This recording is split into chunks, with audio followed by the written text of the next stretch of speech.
आणि यानंतर एक महत्त्वाची मोठी बातमी आपल्यापर्यंत येते ती बघूया। शरद पवारांची राष्ट्रवादी महाविकास आघाडीच्या बैठकीला अनुपस्थित असल्याचं समजतंय।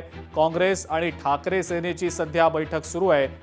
शरद पवारांची राष्ट्रवादी पुन्हा अजित पवारांच्या राष्ट्रवादी सोबत जाणार आहे का, अशा चर्चांना आता त्यामुळे पुन्हा एकदा सुरुवात झालेली आहे। दोन्ही राष्ट्रवादी एकत्र येणार अशी चर्चा गेले काही दिवस सातत्यानं सुरू आहे, पण जागा वाटपाच्या आणि कोणत्या चिन्हावर निवडणूक लढवायची या मुद्द्यावर दोन्ही पक्षांमध्ये फिसकटल्याची माहिती सुद्धा सूत्रांकडून मिळालेली होती। मात्र आता महाविकास आघाडीच्या बैठकीच्या वेळेला शरद पवारांच्या राष्ट्रवादीच्या पक्षाकडून कोणीही प्रतिनिधी बैठकीला उपस्थित नसल्या कारणामुळे पुन्हा एकदा काही राजकीय समीकरणं बदलतायत का पुण्यातली, याबद्दलची जोरदार चर्चा आहे। सध्या या बैठकीला काँग्रेसचे नेते आणि ठाकरे सेनेचेच नेते उपस्थित असल्याचं समजतंय।